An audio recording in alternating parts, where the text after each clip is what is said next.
امور اختیاریہ کسبیہ میں سے. اسی لیے اہل حق نے جہمیہ پر رد کیا جو ایمان کی حقیقت صرف معرفت بتاتے اور یہ کہتے ہیں کہ اگر اس کے ساتھ آدمی 1000 معاصی کرے اور کسی بھی چیز کا انکار کرے تو وہ مضر نہیں ہے اور ایسا آدمی جنتی ہے.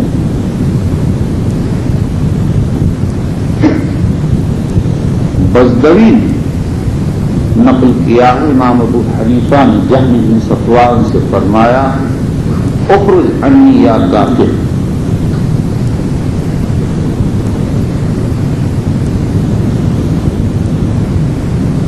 اور دیکھو نا اللہ نے یہودیوں کے متعلق فرمایا یعرفونہ کما یعرفون ابناءہم وان فریقا منہم لیکتمون الحق وہم یعلمون. اور فرمایا وجحدوا بها واستيقنتها انفسهم ظلما وعلوا. علامہ قاسم ابن قطلبغا فرماتے ہیں کہ امام اشعری نے یہاں معرفت مکتسبہ اختیاریہ مراد دی.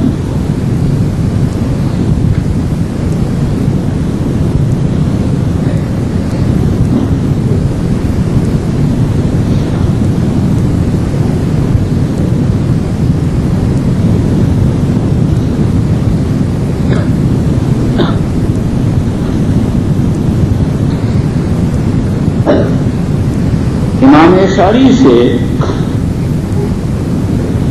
تصدیق کی ایک دوسری تفسیر نقل کی گئی. فرماتے ہیں هو قول النفس غیر انه يتضمن المعرفة ولا يصح بها. تصدیق نفس کا ایک قول ہے جس کے دامن میں معرفت بھی ہوتی ہے اور بغیر معرفت یہ قول نفس معتبر ہے. ابو بکر بن الباقلانی وغیرہ نے اس تفسیر کو پہلی تفسیر سے ارجح قرار دیا ہے. اس لیے کہ صرف و پھر وہ تصدیق و تکذیب کا تعلق اقوال سے ہوتا ہے، معرفت ادراک و علم سے نہیں ہوتا. پھر اس کے بعد یہ سمجھیے کہ اس تفسیر میں دو باتیں، ایک قول النفس دوسرے معرفت. یہ جو معرفت کی شرط ہے یہ اہل کلام کے مذہب پر ہے، ورنہ محققین کہتے ہیں صرف یقینی تصدیق بدون معرفت کافی ہے. مگر یہ اسی وقت کہا جائے گا جب معرفت سے معرفت مکتسبہ بدلائل کلامیہ مراد ہو، اور اگر معرفت سے صرف اجمال نبی کے دعوے نبوت کے مطابق واقعہ ماننا مراد ہو تو تصدیق یقینی کے لیے یہ امر لازم ہے. بغیر اس کے تصدیق کا تحقق ہو ہی نہیں سکتا. پھر اس کے بعد علامہ ابن امام نے یہاں یہ بات چھیڑی ہے کہ تصدیق و معرفت میں دونوں، تصدیق و معرفت، تصدیق میں قول نفس اور معرفت کی حیثیت کیا ہے. قول اصل ہے، معرفت اس کے لیے شرط ہے. کیا دونوں رکن ہیں؟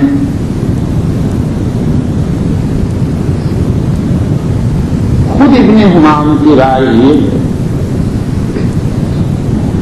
کہ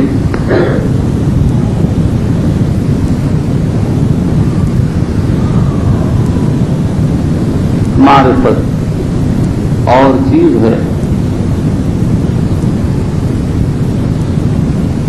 وہ اسباب کیف ہے، اور قول اور چیز ہے، وہ اسباب فعل ہے۔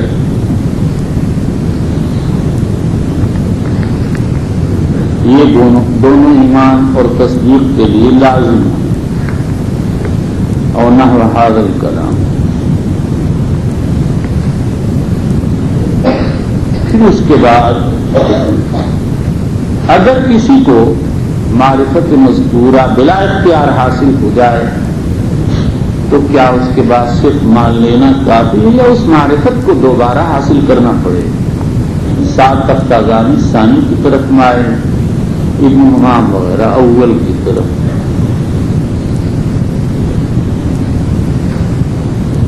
دوسرا مذہب یہ ہے کہ ایمان نام قول لسان، یہ محمد ابن کرام سجستانی اور اس کے اتباع کا مذہب ہے۔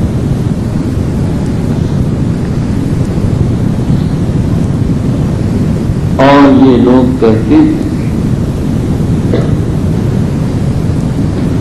کہ اگر کوئی ظاہر سے مسلمان ہو جائے تو مسلمان ہو، لیکن اس کے بعد یہ دیکھا جائے گا باطن سے بھی اقرار کر رہا ہے یا نہیں۔ اگر باطن سے اقرار کرے تو مومن ناجی ہے، ورنہ مومن غیر ناجی ہے۔ اور بعض غلاط کرامیاں ہیں، یہاں تک کہہ دیا کہ بعض سے اقرار نجات کے لیے کافی ہے،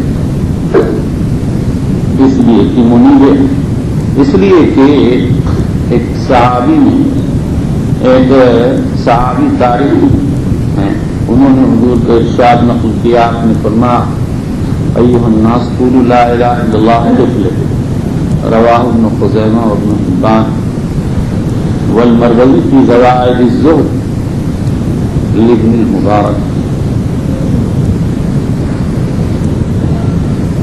اور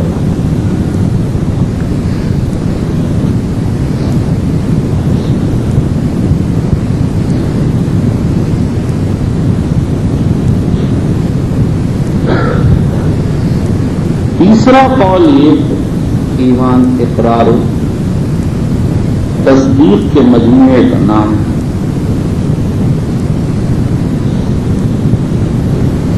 یہ بھی امام ابو حنیفہ کا مذہب ہے، انہوں نے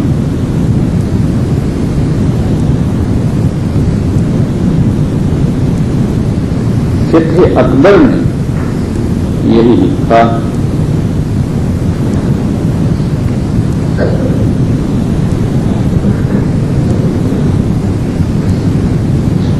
لیکن فقہ اکبر کے بارے میں یہ اختلاف کہ وہ کس کی تعریف ہے۔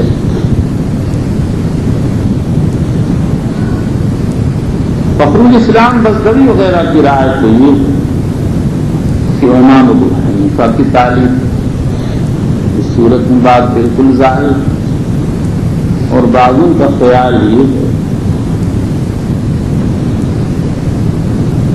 کہ ان کی تعریف نہیں ہے۔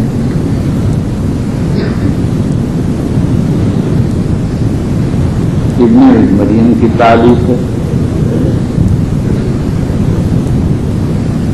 جو بھی صورت ہو، امام صاحب کی طرف یہ نسبت ثواب معلوم ہوتی ہے، اس لیے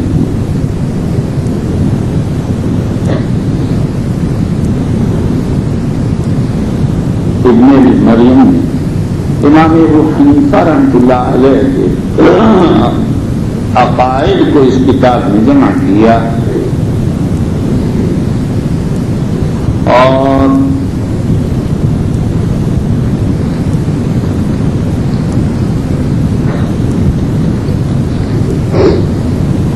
خود امام صاحب نے عثمان بتی کو جو رسالہ لکھا ہے اس میں تصریح کی ہے، ایمان تصدیق و اقرار کے مجموعے کا نام ہے۔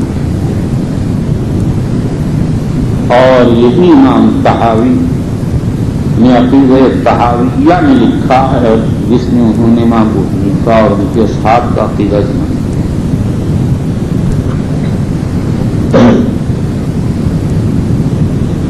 فرماتے ہیں الایمان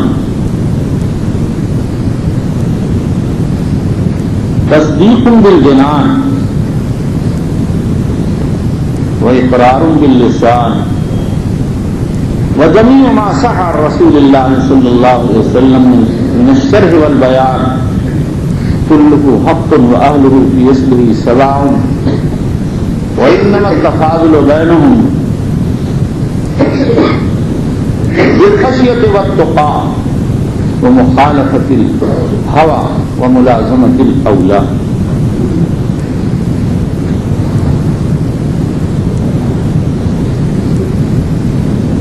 اور شمس العلماء سرخسی، فخر الاسلام بزدری، ابو البرکات نصفی اور شیخ الاسلام مرغینانی صاحب ہدایہ کی یہی رائے، ایمان اقرار و تصدیق کے مجموعے کا نام ہے.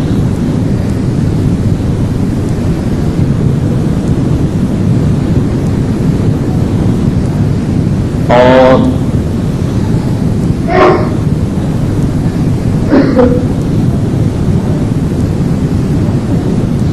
چوتھا قول یہ ہے کہ ایمان تصدیق، اقرار اور اعمال کے مجموعے کا نام. یہی جمہور امت کا مذہب ہے. ائمہ ثلاثہ اور تمام محدثین اور ظاہریہ اور خوارج و معتزلہ اسی مسلک کے قائل ہیں. اور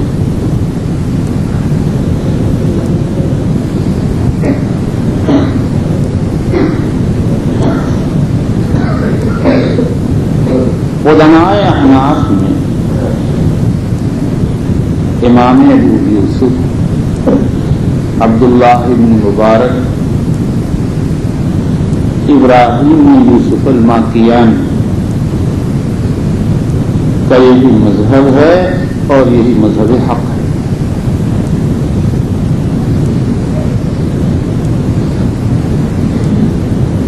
پھر اس کے بعد محدث ائمہ ثلاثہ اور محدثین تو کہتے ہیں اعمال ایمان کے اجزائے مکملہ، ان کے ترک سے کمال ایمان متاثر ہوتا ہے. جیسے شاخیں، پتے، پھول، درخت کے اجزاء مکملہ ان کے اندر کمی آنے سے کمال شجر میں کمی آتی. شجر مخصوص نہیں ہوتا.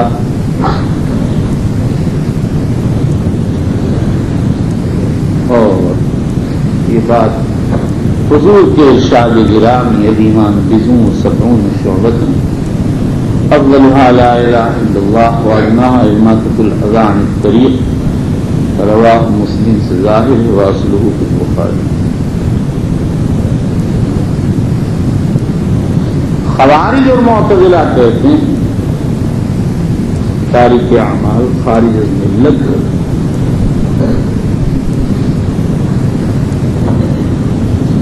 پھر خوارج تو ہر مرتکب معصیت کو کافر کہتے ہیں،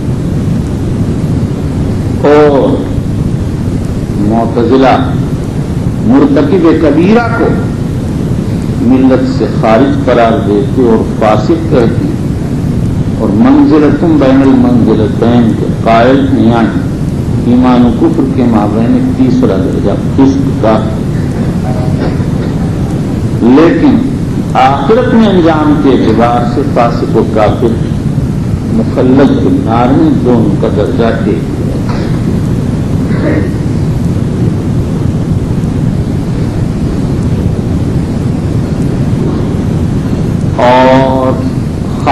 تو اعمال کو رکن ایمان کہتے ہیں.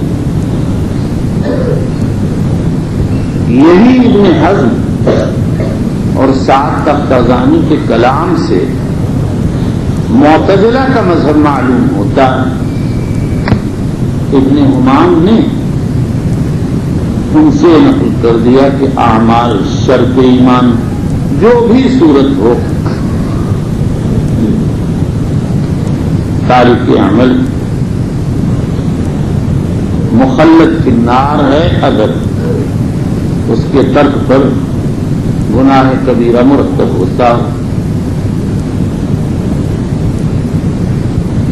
جو لوگ یہ کہتے ہیں کہ ایمان کی اصل تصدیق ہے، انہوں نے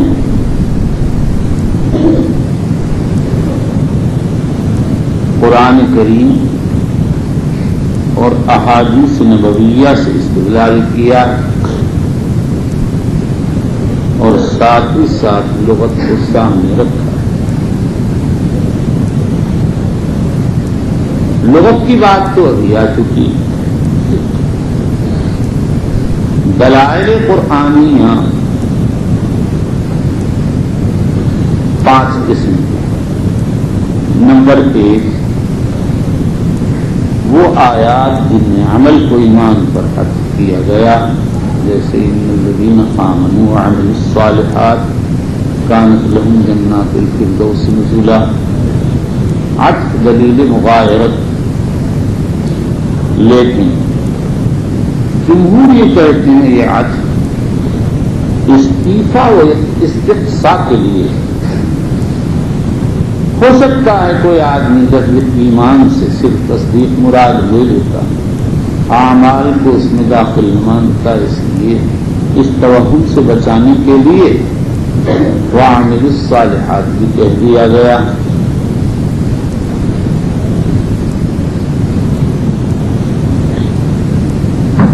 اور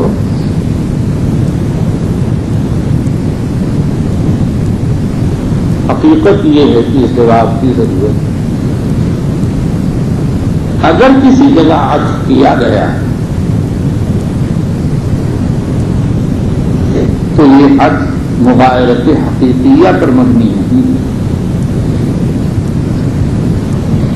بلکہ یہ صحیح ایسی ہی مغایرت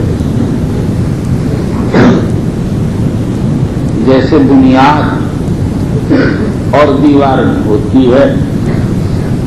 کوئی مکان کی حقیقت بیان کرتے ہوئے کہہ دے نیچے بنیاد اور اساس ہے، نیو ہے، اس کے اوپر دیوار.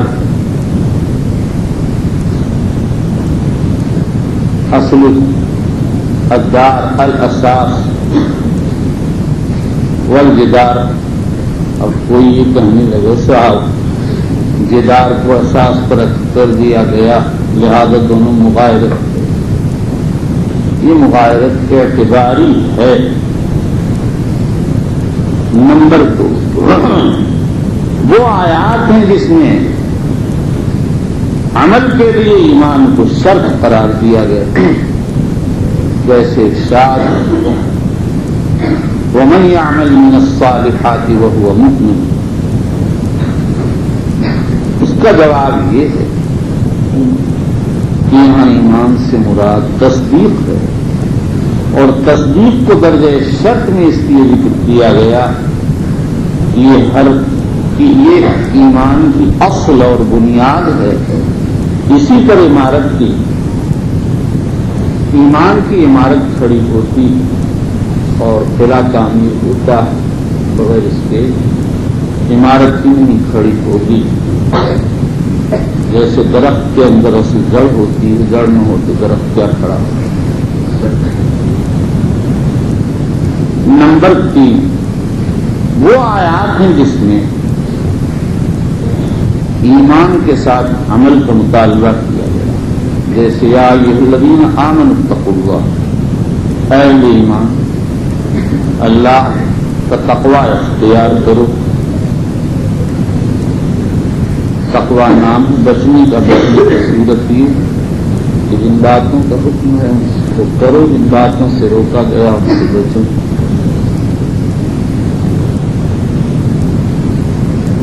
اس کا جواب یہ کہ یہ تو ایسا ہی ہے جیسے کوئی مدرس طلبا کو کسی بنیادی امر کی طرف توجہ دلائے اور اس کے ساتھ مکملات کا بھی مطالبہ کر کہنے لگے بھائی دیکھو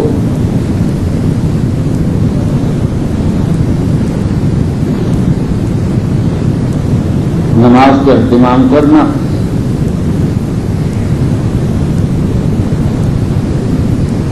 اور فرض کے پڑھ کے نفلوں کا بھی اہتمام کرنا، تو مقصد فرض کی اہمیت کو بتانا یہ نہیں ہے کہ نفلیں فرض کے علاوہ ہیں اور نماز نہیں۔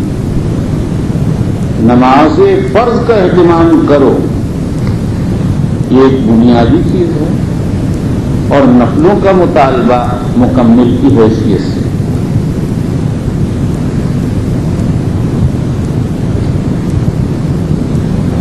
اور نمبر 4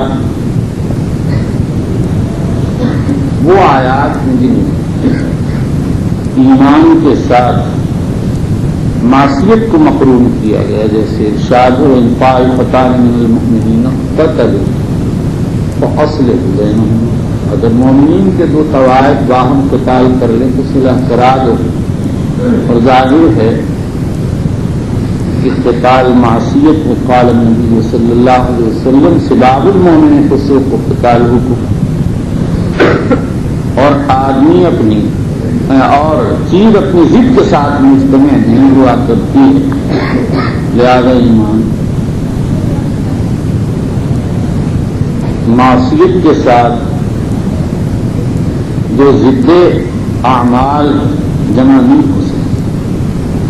اس کا جواب یہ ہے کہ یہاں ایمان اصلی مراد اور اعمال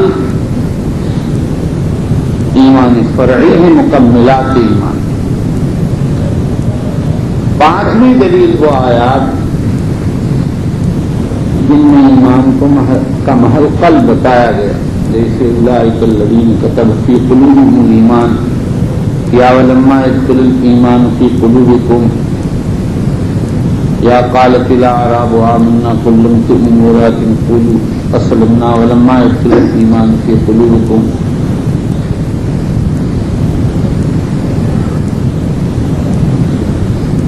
یہاں بھی جواب یہ ایمان اصل ایمان کا محل بتایا گیا اور اعمال فرع ایمان۔ اسی طرح وہ حدیثیں ہیں جن سے ایمان و اعمال اسلام میں فرق معلوم ہوتا ہے، جیسے حدیث جبرائیل ایمان کی حقیقت تصدیق امور مخصوصہ اور اسلام کی حقیقت اعمال مخصوصہ بیان کی گئی، یا اسامہ کے قصے میں ہے جب انہوں نے مرداس فدق کو قتل کر دیا تو حضور صلی اللہ علیہ وسلم نے نکیر کی کہنے لگے کہ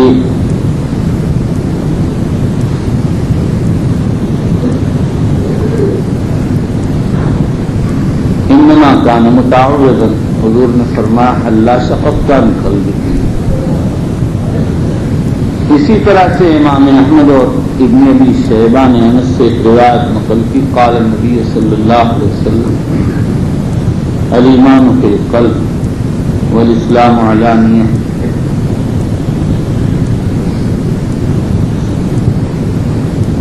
اور اسی طرح ایک روایت میں خمس من جاء بہن مع الایمان دخل الجنہ، رواہ الطبرانی۔ مگر یہ سب نصوص ایمان اصلی سے تعلق رکھتی ہیں اور یہ مغایرت اعتباری۔ جو لوگ یہ کہتے ہیں کہ اعمال ایمان میں داخل ان کی دلیل وہ تمام ہی نصوص ہیں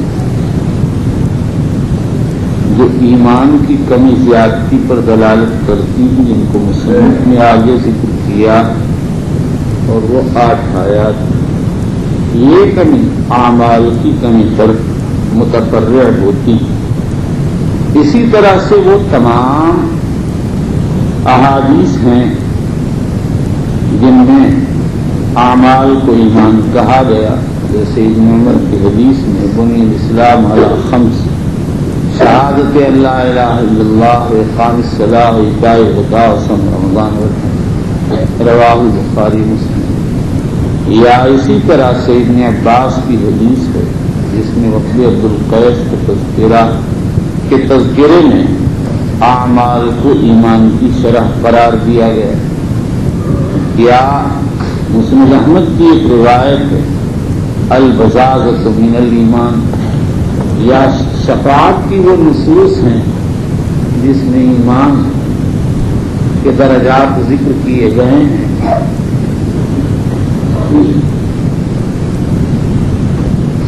یہ سب نصوص ایمان کے اندر اعمال کے داخل ہونے کے دلائل۔ جو لوگ اعمال کو داخل نہیں مانتے وہ کہتے ہیں کہ اعمال پر ایمان کا اطلاق مجازن کیا گیا، اس لیے کہ وہ ایمان کے توابع ہیں یا اس کے آثار ہیں۔ ایمان کے توابع ہونے کا مطلب یہ ہے جیسے شاخ اور پتے درخت کے توابع ہیں، اور آثار کا مطلب یہ ہے جیسے روشنی سورج کے آثار میں سے، گرمی آگ کے آثار میں سے ہے۔ لوگ کہہ دیتے ہیں یہ سورج ہے، یہ آگ ہے، یا اس کے مقتضیات میں سے۔ جب آدمی ایمان میں داخل ہو گیا تو اس کا تقاضا یہ ہے کہ عمل بھی کرے، لیکن جمہور کہتے ہیں جب نصوص میں صراحتاً اعمال کو ایمان کہا گیا ہو تو اس کو مجاز پر محمول کرنے کی کیا ضرورت ہے؟ مجاز پر محمول کرنے والے ہی کر سکتے ہیں، اس لیے محمول کیا کہ ترک اعمال سے آدمی ایمان سے خارج نہیں ہوتا۔ جمہور یہ کہہ سکتے ہیں کہ اس دعوے کی ضرورت تو اس وقت ہے جبکہ یہ ثابت ہو جائے کہ فقدان اعمال فقدان ایمان کا سبب ہے، حالانکہ نصوص سے معلوم ہوتا کہ فقدان اعمال سے کمال ایمان مفقود ہوتا ہے، اصل ایمان مفقود نہیں ہوتا۔ پھر میں شروع کروں۔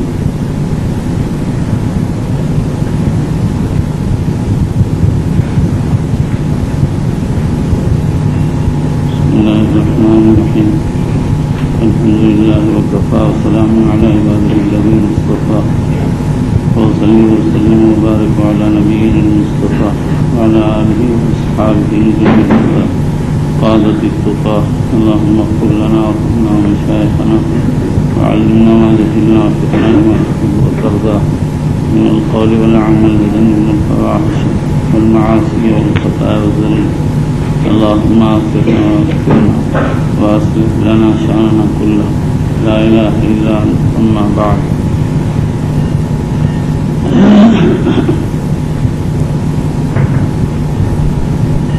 وبالإسناد المتصل منا إلى حافظ حديث رسول الله صلى الله عليه وسلم أمين المؤمنين أبي عبد الله محمد بن إسماعيل البخاري رضي الله عنه وأرضاه ونفعنا بعلومه وشرنا في ذمته قال كتاب الإيمان بسم الله الرحمن الرحيم باب قول النبي صلى الله عليه وسلم بني الإسلام على 5 وهو قول وفعل ويزيد وينقص۔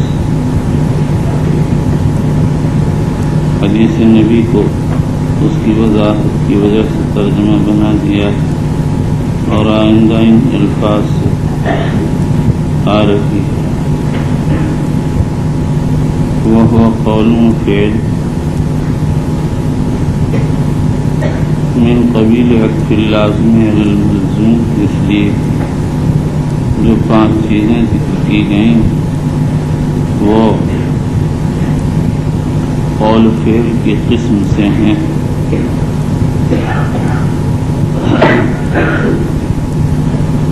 یا یہ کہا جائے کہ یہ عطف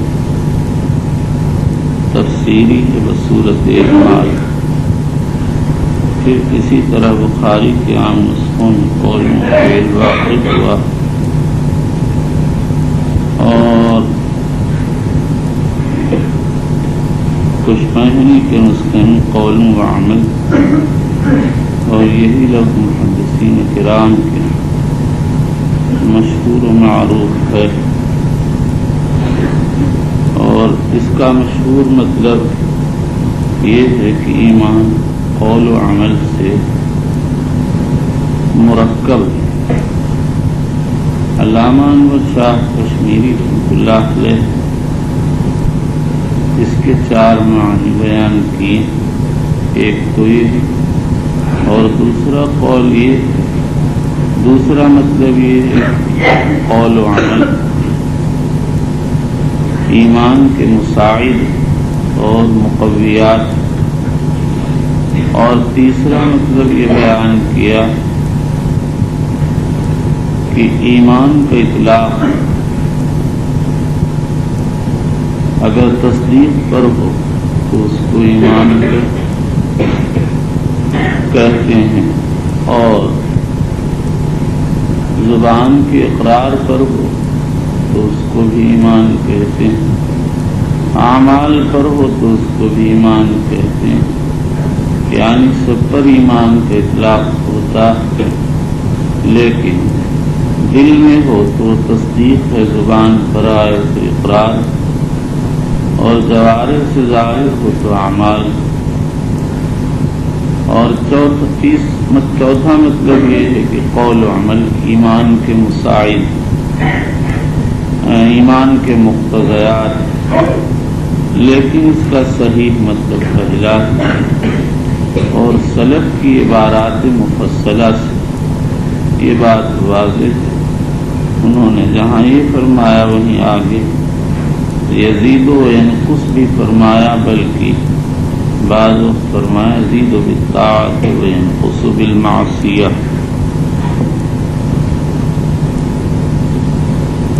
اس دوسرے جملے سے معلوم ہوا اعمال ایمان میں داخل، اور اس کے دلائل پہلے بیان کیے جا چکے ہیں، وہ تمام نصوص اس کی دلیل، اس میں ایمان کی کمی زیادتی کا ذکر ہے، جن میں سے 8 آیتیں مصنف نے اس باب میں ذکر کی، اور اسی طرح سے وہ تمام احادیث جن میں اعمال کو ایمان کہا گیا ہے وہ کتاب الایمان میں اپنی جگہ آ رہی ہیں۔ لیکن جو لوگ کہتے ہیں اعمال ایمان کا جز نہیں ہے، ان کا دعویٰ یہ ہے کہ اعمال کو مجازاً ایمان کہا گیا، اس لیے کہ اعمال ایمان کے توابع ہیں، ایمان سے نکلتے ہیں، ظاہر ہوتے ہیں، جیسے اغشان شجر سے ظاہر ہوتے ہیں، یا اس کے آثار ہیں جیسے حرارت النار، نار کا اثر، یا اس کے مقتضیات، یعنی اعمال ایمان اعمال کا مطالبہ کرتا ہے، تقاضا کرتا ہے، لیکن جب تک نص کو اپنے ظاہر پر محمول کرنا ممکن، کوئی وجہ نہیں کہ اس کو چھوڑ دیا جائے، اور کسی نص قاطع سے یہ بات ثابت نہیں کی ایمان صرف تصدیق باطن کا نام ہے۔ جتنی نصوص سے بات ثابت کی جاتی ہے ایمان تصدیق کا نام ہے، ان نصوص سے اعمال کے غیر ایمان کی نفی نہیں ہوتی، لا محالہ یہ کہا جائے کہ ان نصوص میں ایمان سے ایمان اصلی مراد ہے۔ ایمان کی دو قسمیں ہیں، ایمان اصلی، ایمان فرعی۔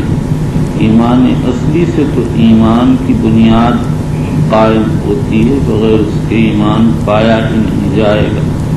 اور ایمان فرعی نام ہے اعمال کا، اس کے ذریعے سے ایمان کی تکمیل ہوتی ہے۔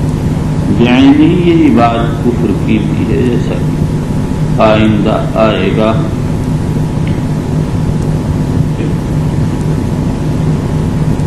پھر سلف سے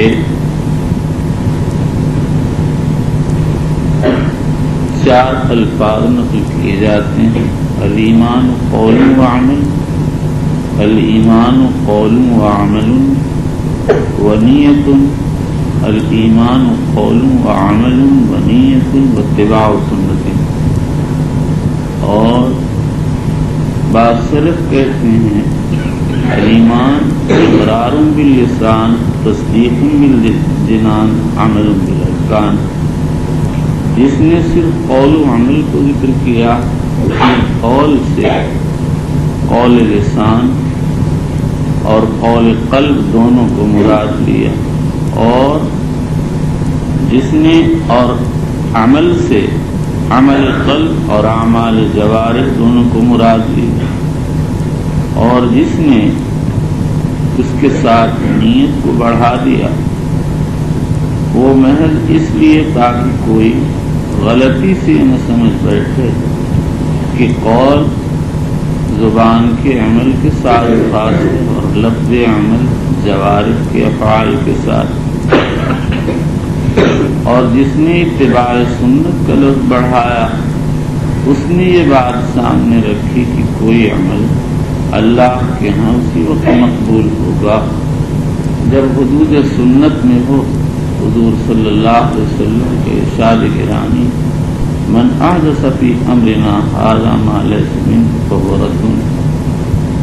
اور جن لوگوں نے اقرار و تصدیق و اعمال کو ذکر کیا، انہوں نے تینوں کو واضح طور پر لے لیا۔ یزید و ینقص، ایمان میں کمی زیادتی ہوتی ہے۔ سلف کہتے ہیں یزید بالطاعۃ و ینقص بالمعصیہ۔ اس میں اختلاف ہے کہ ایمان میں کمی زیادتی ہوتی ہے یا نہیں ہوتی ہے۔ حضرات سلف امام مالک فی روایت اکثر اصحابی، سفیان ثوری، لیث بن سعد، امام شافعی، احمد بن حنبل، اسحاق بن راہویہ، ابن خزیمہ، ابن جریر طبری، داؤد ظاہری، ابن حبان، محمد بن نصر مروزی، ابو محمد بن حزم ظاہری،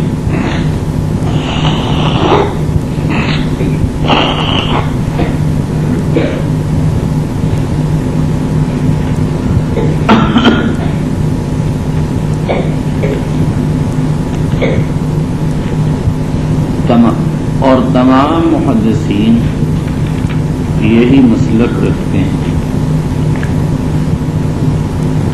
ابو حاتم بن حبان بستی نے یہی قاضی ابو یوسف سے نقل کیا، کہتے ہیں ایمان قول و عمل یزید و ینقص۔ اور ابراہیم نے یوسف ماکیانی تلمیذ ابو یوسف سے نقل کیا الایمان قول و عمل۔ اور دوسرا قول یہ ہے کہ الایمان یزید ولا ینقص۔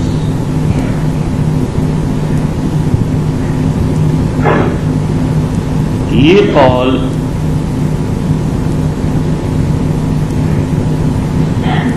بعض سلف سے منقول ہے، انہوں نے نقص کا انکار کر دیا کیونکہ قرآن میں کہیں بھی نقص کا ذکر نہیں۔ اسی کو حنفیہ میں سے فقیہ ابو اللیث سمرقندی نے اختیار کیا۔ امام مالک سے بھی ایک روایت اسی کے قریب منقول، وہ ایمان کی زیادتی کے تو قائل لیکن نقص میں توقف کرتے ہیں۔ ابن حبان نے ابن مبارک سے نقل کیا، الایمان قول و عمل و یزید ولو لم اقل فالزیادۃ بثمان آیات، یعنی ایمان قول و عمل کے مجموعے کا نام اور ایمان بڑھتا، اور اگر میں ایمان کی زیادتی کا قول اختیار نہ کروں تو کہاں جاؤں؟ زیادتی تو 8 آیتوں سے ثابت۔ اس میں بھی ابن مبارک نے زیادتی کا تذکرہ کیا، نقص کا نہیں۔ اور تیسرا مطلب یہ ہے ایمان لا یزید ولا ینقص، یہی عام متکلمین اشاعرہ ماتریدیہ کا مذہب ہے، اور امام ابو حنیفہ نے بھی اسی کی تصریح کی ہے۔ جب ایمان کی شرح کی تو فرمایا الایمان اقرار باللسان و تصدیق بالجنان، اور اسی کے آگے امام صاحب نے یہ بھی فرما دیا کہ وَلَا يَتَفَاضَلُونَ فِي التَّصْدِيقِ وَقَدْ يَتَفَاضَلُونَ فِي الْعَمَلِ، یہ ان کی تصریح ہے جو انہوں نے عثمان بت، اور اس خط میں موجود ہے جو انہوں نے عثمان بتی کو لکھا تھا۔ امام طحاوی نے عقیدہ طحاویہ میں امام ابو حنیفہ کا عقیدہ جمع کیا، اور اس میں فرماتے ہیں الایمان اقرار باللسان و تصدیق بالجنان و جمیع ما صح عن رسول اللہ صلی اللہ علیہ وسلم من الشرح والبیان کلہ حق وأهله في أصله سواء والتفاضل بينهم بالخشية والتقى ومخالفة الهوى وملازمة الأولى۔ اور جو لوگ مسائل ایمانیہ پر کتابیں لکھتے ہیں سب نے امام ابو حنیفہ کا یہی مسلک نقل کیا۔